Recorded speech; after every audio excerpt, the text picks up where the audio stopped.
all of those people? Huh? They see your face every day. Your black beady eyes and your Austrian Archduke mustaches. They see your face every day. You want to scream at all of them, don't you? You can't scream at all of them, though, baby. No, you can't. She wants to scream at all of you. Hello, BookTube. Welcome to your Daily Penguin. This is our tour through my Penguin Classic wall. This wall behind me wasn't a complete wall when I started my BookTube channel, but gradually, over time, finding penguins, being sent penguins by you, and also being sent a regular stream of penguins by publishers, has filled it out to a whole wall. A delightful anchor to my bookish existence. A delightful anchor. Really essential to me. As I mentioned yesterday, it's amazing to me, no matter what book I am currently working on to review, there is some correspondence on that wall. Something that I can go to sort of get the scent, to sort of get a grounding. And that has been true a few times about the books that we're looking at today. We're doing 2 today. We're not doing 20, but it's a little odd. There's something to be said for the fact that it's not 20. We did a whole stack of Henry James, and we did a whole stack of Dickens and a whole stack of Trollope. And really, even though it's in translation, really there ought to be a whole stack of penguins for this author as well. This is Goethe. And I have 2 here, Elective Infinities and The Italian Journey. And somewhere on this wall I also have Faust. But that's it. That's all. I don't think I even have a Penguin Classic of young Werther. I might somewhere. We'll find out, because we'll encounter all of these things. But at most, that's what I have. At most, I have these 2 books and those 2 books for 4 instead of 20. I don't have a whole shelf of Goethe in Penguin volumes or in English translations, because as far as I know, Penguin has never done much more than those. And that's a shame, because that's a shame, because this is a towering author, towering figure, who, as one critic put it, never touched a genre without ennobling it. And I have gone to these works, their introductions, their notes, and also the works themselves, the sentiments in English, a few times. A few times in my reviewing career, I have had to deal with Goethe.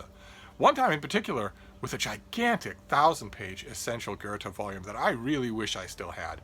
I don't still have it. I pored over that thing. I lived with it for a week in order to write a review of it for, I believe, the Christian Science Monitor. And I don't know if that book ever came out in paperback. I don't know if I'm blurbed on it. I should find out, because that is a paperback that I would gladly have. I don't I don't assiduously look for paperbacks that have my blurbs on them.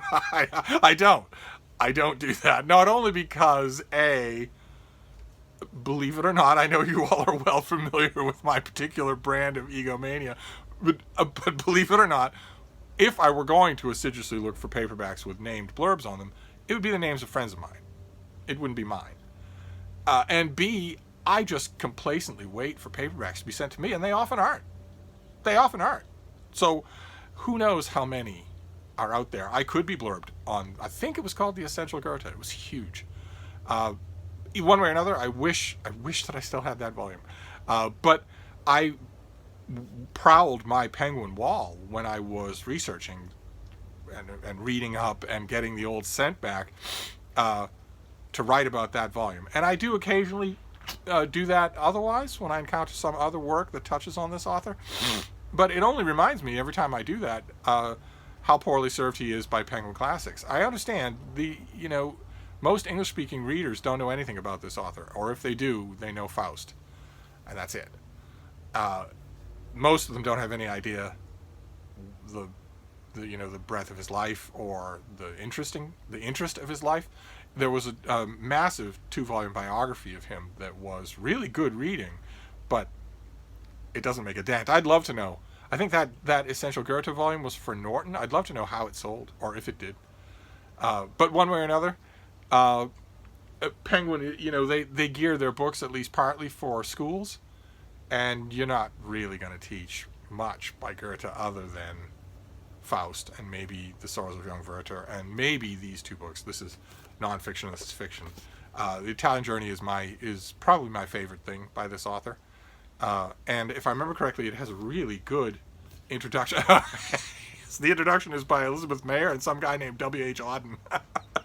I remember the introduction to this volume being really, really good. The translation and introduction here is by R.J. Hollingdale. And I don't remember having any objections to it, but I haven't read either one of these things in a long time. So what we have here for your Daily Penguin is something fairly analogous to that big stack of Henry James, or at least it should be. I should be able to show you a big stack of Goethe in English in Penguin, and I can't. But it's also analogous to that, in a way, to that big stack.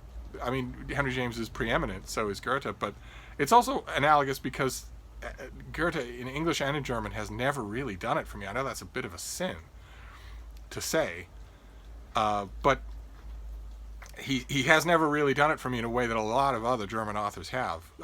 So maybe I would benefit from... What are you eating? You are busily chewing on something. What is it, little girl? You're not supposed to misbehave off camera.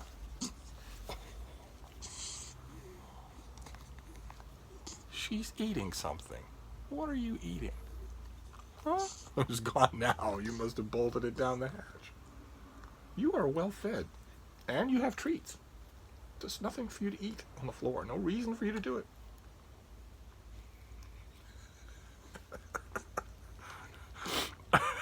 Maybe she's upset because I was dissing Goethe. One way or another. Your Penguin Classic for today, of course, is a recommend.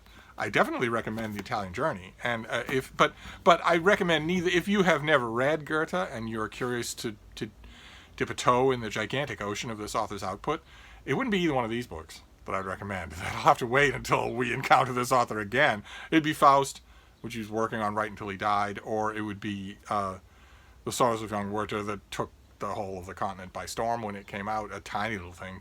Werther would take you no time at all to read.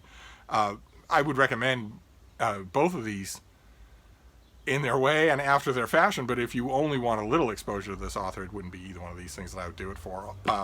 Although taking these down off the shelf for today's Daily Penguin did definitely tempt me to go back to The Italian Journey and read it again. But I have, as usual, a lot of other things to read and write, so I won't be doing that. This is not an overwhelming temptation. Every once in a while, I pull down a book for the Daily Penguin that is an overwhelming temptation, like, for instance, the Jungle Books. But this is not one of those, and that's just an indication of the fact that I've always been at kind of arm's length with this great author. So I'll have to rectify that before I get much older than my present 28. But in the meantime, who knows what we'll encounter tomorrow? If it's more Goethe, I will be so embarrassed. But we'll find out together, and I will see you then. Thank you, BookTube.